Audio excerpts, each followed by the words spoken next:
Now I've created the three different versions of the New York City skyline, an underexposed version, neutral version, and an overexposed version.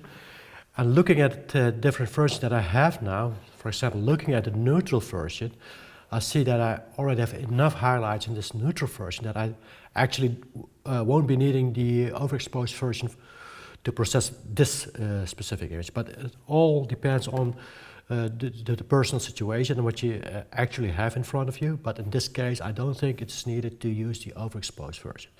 So what I'm going to do right now is going to use those two versions and going to merge them together. For example, I have here the underexposed version. I'm going to enlarge it a little bit. And I have here the neutral version. I'm going to enlarge that as well. So what I'm going to use from this neutral version is the water in here. What you see here, the water, I'm going to use that one. And what I'm going to use from the underexposed version is specifically the sky, because I like how the sky looks like in this version. It's a little bit darker, it has a little bit more definition and details than in the neutral version that you can see here. And looking at this, I think I would also use the skyline itself, but the buildings, from the neutral version. So I'm going to merge them together. And this is how I do it. I'm going to, for example, you go to the underexposed version in this case, and you would say, now I'm going to duplicate this layer.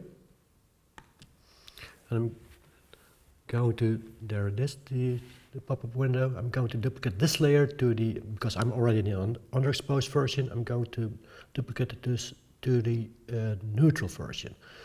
So the layer from the underexposed version is being copied on top of the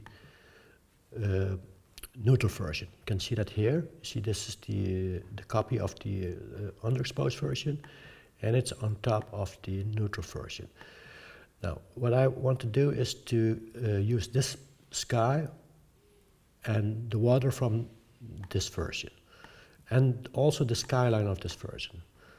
Now I'm going to create an extra copy from this one, just to compare before and after. So I'm going to deactivate this, just for sake of comparison. I'm going to go to the underexposed version, the layer of the underexposed version. I'm going to add a mask in there. And as you know, I've already created a hard selection of the sky. So and the hard selection of the sky is saved inside of the original color image. So I'm going to go to load selection,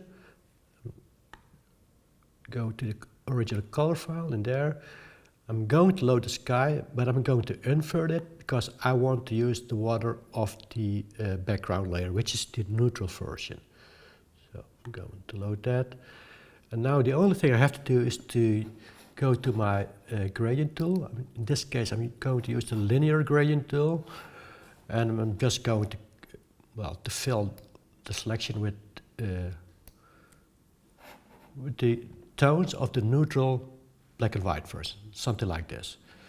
So what I have here is a combination of the dark sky and well, the more overexposed looking water of the river over here.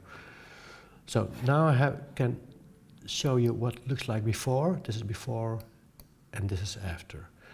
And now I can safely remove this layer because it's just for comparison reason. I'm going to merge this down by clicking on flatten image and then save it as, for example, merged number 1. And basically, this is something that I do in my whole workflow. And in this case, I've used the water of the neutral version together with the sky of the underexposed version, merge them together. But basically, I can do this, well, for every specific element in my image, for example, of this building or the bridge, by merging separate different versions together in one single file. But that's something that I'm going to show you in the next sections of this tutorial.